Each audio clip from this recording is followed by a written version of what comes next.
Anyway, it's when John told me about this, I was really excited. John Boosterian, like over a year ago, and so I had said to him, I'd like to organize a panel that would have a couple of land managers, because I thought that was really important for us to hear about. And yesterday's presentations were really amazing. I told my wife it was like the best retreat I'd ever gone to, because I was a Catholic priest for 14 years, and that was always a big thing to get a really stimulating retreat, which wasn't very often. But yesterday was like better than anything I'd ever gone to.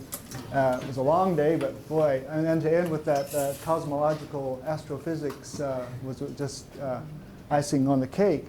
But now to come home today to the fact that there are people, lots of people out living on the land and managing the land on a daily basis, an annual basis, so to hear their voices as well.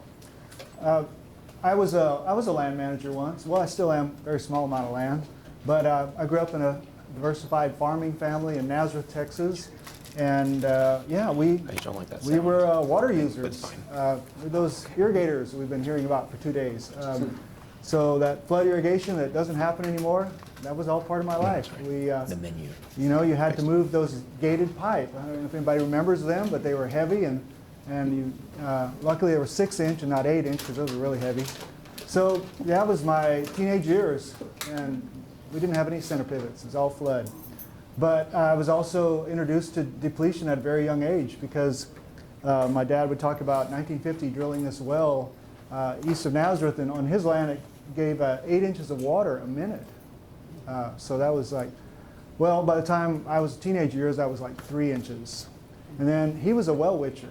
You know, those people have that gift to take those peach tree forks or whatever. He used brass rods and divine the water. And there's still a guy in Nazareth who can do that. None of my family has that gift, though, but he and his twin brother could do it. So I remember the 70s, mid-70s, always looking for more water, and it was always a 3-inch well, which meant we weren't going to have much irrigation. And it was needed because it wasn't a big dairy. We had a 60-cow dairy, a dairy farm. So cows, they need to eat all year round, and that's really what most of that irrigation was about in those days. So I remember driving with my dad once, and I said, well, I don't know what possessed me to ask him. I said, Dad, should we be using all this water? And he said to me, well, do you think if the good Lord would put it there if he didn't want us to use it? And I made no judgment about it. I just recorded that in my mind, in my soul, in my heart, and I carried that. It's like, wow, that's really interesting. Well, then I went to the seminary, and was in priesthood formation, and this continued to be a question for me about the use of resources.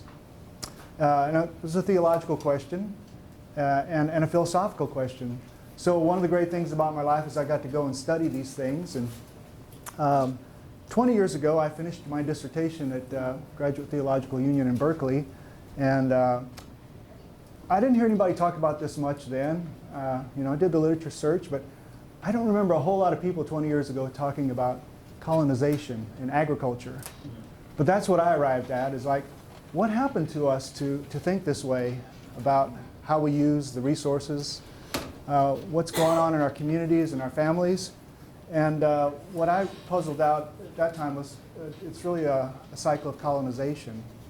And there were people talking about colonization in political terms, but not really in agriculture as such. So that's what I wrote my dissertation on, is how do we move from colonization to holism, and what would be an ethical method for U.S. agricultural ethics. And as I always tell people, the sum of all that, that kind of work would get you, would buy you a cup of coffee somewhere. But it wasn't true. It never worked. But I did.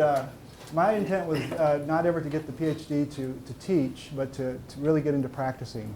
I was always concerned about what are we going to do to steward our communities, to steward our lands and other creatures. So that's kind of what led me to this. So I'm really interested now, 20 years later, to be going back to some of this stuff that was part of that writing. So colonization, what is it? Again, what does it show up? It points out, it highlights what I would call the fall. That we're fallen, we're broken, and so this is big in the work I used to do, sin and redemption. But I think it applies to agriculture as well, and to communities. There is a brokenness that causes colonization, and it's a breakdown of these relationships. So that was the best thing I could find from people like Frieda Knobloch and other people at the time, 20 years ago, that colonization is the severing of complex webs of relationships. And so it's the severing of relationships between human beings and all other life, other species. And that's the heart of the fall for us. Our fallenness is that these broken relationships. Does that mean if we healed them all that we would be in a paradise and a state of nirvana? No, it's part of our human condition to struggle with brokenness, struggle with broken relationships. So we're going to use the earth resources. I mean, I think Wendell Berry writes about this, and this has always inspired me. He said in the Gift of Good Land, to live, we must daily break the body and shed the blood of creation. To live, we must daily break the body and shed the blood of creation. When we do this knowingly, lovingly, skillfully, and reverently, it is a sacrament. When we do it ignorantly, greedily, clumsily, and destructively, it is a desecration. So I read that a long time ago, and it inspired me so much I put it on my, back then you had a priesthood card, and it would usually have a scripture saying on the back, which was great, and I would have liked that too, but I chose this instead because to me this was the center of it all, that to live we must break the body and shed the blood of creation. But that doesn't mean colonizing it, wiping it out. So I think that's the real problem. Not with use, but with colonization, is that obliterating. I think it's been pointed out by Alex and so many others in the last 2 days, all this different forms of colonization and what it's done to water and springs and everything. So I don't want to belabor that point, but yeah, so in agriculture, colonization is an entire system. So it's really hard to root it out. I mean, it's part of the coming to this continent of European peoples. So it's been since the beginning. We have a system of domesticating and then of transforming the landscape, great plow up of the plains, just one of the examples, and always trying to improve the technological fixes. So that's kind of where I'm coming from and what I would base this panel on about the fall. So we're fallen. It doesn't mean that we're going to be destroyed or that we'll never get over it, but we have to take for granted, not for granted, we have to take seriously that we came into this and we're part of this system. So what would it look like to do things differently? Next slide. Would be to try to heal that disruption. And that's just more on that. One more. Okay. So I like this thing about playas because that's also part of my growing up.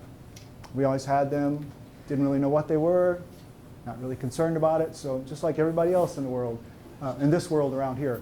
But then I did learn about them, and my wife and I somehow got a way to have a playa, and I started doing these field days for kids. And one of the things that I'm gifted with in my life right now is to live close to a playa. So this one's on our land right by our house, and we have such a house that when it rains and it fills it, I can go up on the roof and take a picture like this and be inspired for a while. So last year, in the midst of the drought that we haven't recovered from, it rained. It rained the last weekend of June, first couple of days of July, and finally water went into that playa for the first time in surface water went in for the first time in 3 years, and I don't know what an acre feet of water would look like, but I think that's pretty close. That might be an acre foot. And understand like an inch would be an acre foot, but I'm pretty sure that's an acre foot. So what happened to it? Well, it didn't last very long, like less than 2 weeks. So yeah, I'm sure some of it evaporated, but then some of it entered the cracks and was that pulse that you get from an event, a flooding event that can put water back into the aquifer. So it's not just a theory, it's something that I've seen, you know, in the 15 years I've lived here now at this place with this playa. So this is something I wanted to pass on to young people. That's good, we'll go on.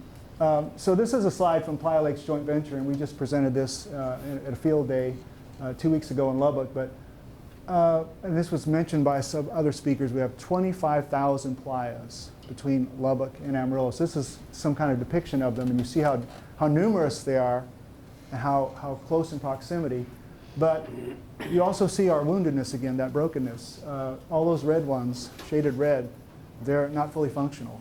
So the thing we could be doing to help ourselves that's been provided, that you know, Creator has provided for us, is that we could be recharging a rain-fed system, rain-fed agriculture.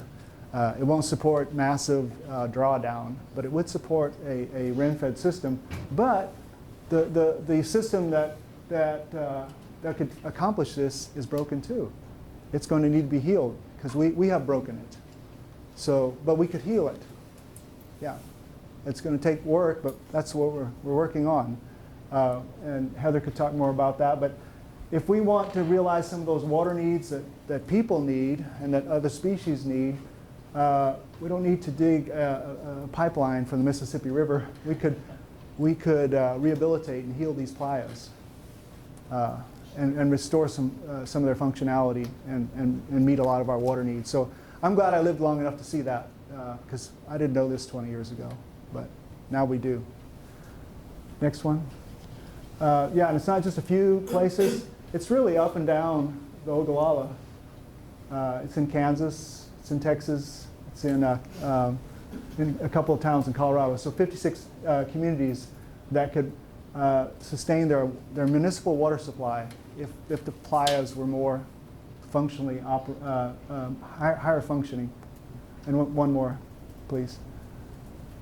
Yeah, so it's just really, it's not just one community, it's really the entire multi-state landscape of the High Plains could be healed in this way. It doesn't mean we're going to stop using water, but we could move away from annihilating the sources of life and instead sustaining them. So that's really what I've tried to work on. I've got a couple more slides about working with kids.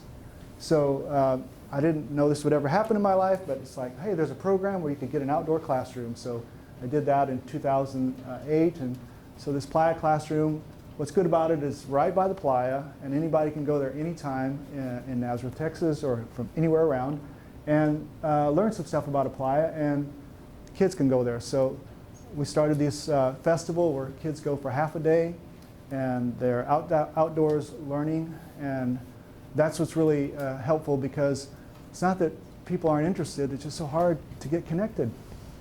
Just so hard to get the opportunity to get right next to a playa. They're ubiquitous to our landscape, but you can't find very many people who've walked out in one, let alone a young person, an elementary student. So making that possible is something that I've tried to do and Ogallala Commons tries to do. A couple more, Elvia, and I'll switch to you.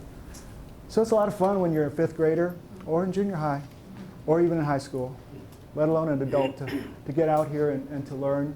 And this is a kind of learning that goes right to earth science and all those things that they need for TEKS. And I think it's one thing too, so many people are not connected to the land. And if you're, that's why I admire Elvia, and I asked her to be on this panel today, because I live in a county that's 70% Hispanic, and maybe probably higher in the schools, maybe more like 100% in heart. But the chance to go out and get into a playa and to learn about hydrology and feel any kind of ownership for it is really limited unless we create these kind of opportunities. So that's what I'm trying to do. And I know these landowners are too. So Elvia, would you talk about what you're doing?